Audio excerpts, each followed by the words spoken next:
Hello and welcome to our special Euro 2020 show here on France 24. I'm Selina Sykes. Plenty to talk about on day two this evening.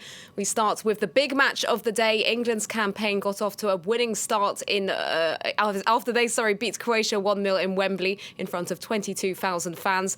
The Three Lions were by far the liveliest side in the first half and almost took an early lead when Phil Foden struck the post.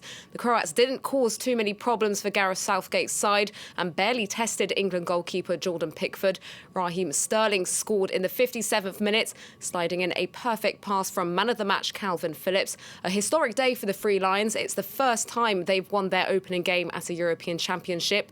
That win puts them top of Group D ahead of their second game against Scotland on Friday. I was really pleased with the way we settled so quickly. Some young players, some inexperienced international players. Big occasion, not only a tough opponent, but a big occasion, sweltering hot day. Every reason to potentially look nervous at the start, but they didn't. You know, with and without the ball, they were composed, carried out, what we wanted to do in terms of pressing brilliantly. And although it was always going to be a game of few clear chances, I thought we looked the bigger threat throughout, really.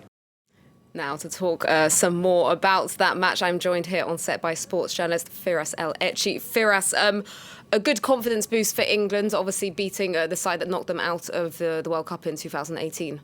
I mean, let's agree that this is not the side that they played 2 years ago or 3 years ago. Obviously, Croatia have lost a lot of its strength, experience, stamina also throughout the game. I remember they played 3 full extra times before facing England in the World Cup semi-final, and they still managed to beat them. But yeah, still plenty of good signs here. I look at 3 players today and plenty of goods. Calvin Phillips today, the composure, he was very confident. The precision in his passing, playing like a leader, like an experienced player. I heard the Italian commentator today, and he called him the Yorkshire Pirlo. You can see a number 10 in him, a future leader in the English squad. Phil Foden, this guy... couple of months ago was playing minutes and just happy with playing 7 or 8 minutes throughout the games of Manchester City. Then he started playing full games. Then he became a starter and playing the Champions League final. Today, he is a starter in the English squad in the first game. How he handled the pressure of those first minutes and creating that occasion, that's quite something. And it's very promising when it comes to this player. Raheem Sterling, who had a very bad season with Manchester City, you see him today, and you can see that he understands that this Euro is a chance for him to save his season. The way he scored and the way he's taking his team forward, plenty of good signs. Yes, this English side, I'm pleased and I'm surprised in the way they played. That's right. Obviously, a lot of exciting new talent. There were a few surprises in that lineup, just as you said. Sterling starting instead of maybe Jack Grealish, yes. And Trippier in the left back position.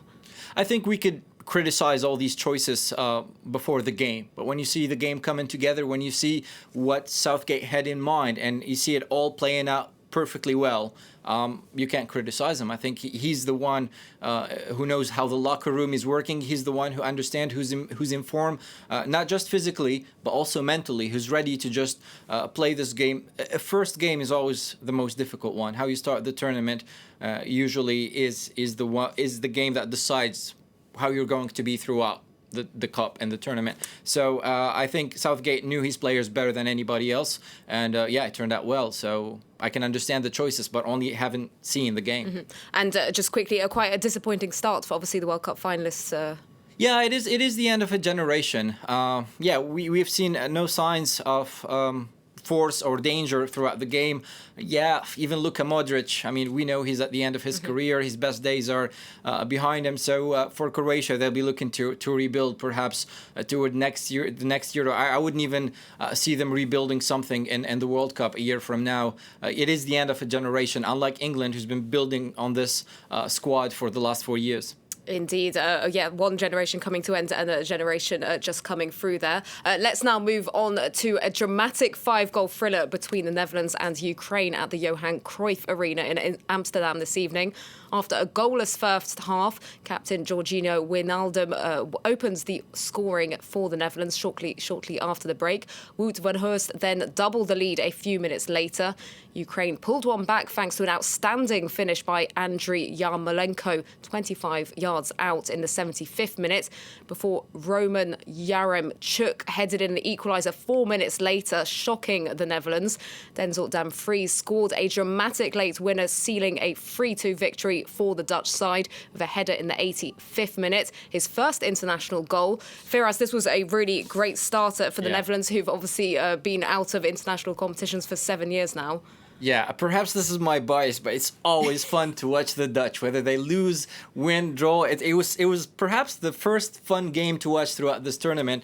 3-2, beautiful game, and the way both teams started it, there was no forward thinking about the tournament, the points, the group stage. They just came in and played 90 minutes of pure football. I've enjoyed the show. There were a couple of things that I just couldn't make sense of. For example, Frank de Boer changing two of his defenders, and that sort of flipped the game in the favor of the Ukrainians. They were two goals ahead, and he decided to get Van Aanholt and Blind out and get Ake and Windel in. And just it made no sense when the defense was playing in such a solid way that prevented any danger from the Ukrainian side. From that point on, the game flipped, and we saw both goals coming from that side, and due to mistakes from the Dutch players. So I could make sense of that substitution there, but there is character. There's a sign of experience there with Wijnaldum playing an amazing game, and bringing the team back to the victory 3-2 with De Vries at the end. Indeed, and do we think, obviously Ukraine did give them a bit of a run for their money there, do we think they could be potential contenders for getting through to the last 16? Absolutely. I love the sense of confidence. I love that after 2-0 it wasn't a sealed deal. They believed, they kept on pushing. There's some individual talent there as well. I mean, the goal from Yarmolenko, obviously, perhaps for now, it is the best goal of the tournament. The confidence, the precision. There are quite few signs there that show that the Ukrainian side is not done. Yes, they lost today, but they're still quite the dangerous side. Indeed, I'd say probably the most exciting match of the tournament so far. Quickly, also in Group C, Austria have won a match for the first time in the Euros after beating North Macedonia 3-1. The tournament debutants were impressive early on. It looked like veteran striker Goran Pandev had earned a memorable point for North Macedonia with his equaliser in the 28th minute after Austria opened the scoring. But they were overpowered as the game went on. Austria restored their lead in the 78th minute before sealing the win in the 89th minute. And that's all we have time for right now. We have plenty more games which we can't currently touch on right now coming up tomorrow. Lots to look forward to. A big thank you to my guest Firas, who has joined us here this evening. Goodbye for now.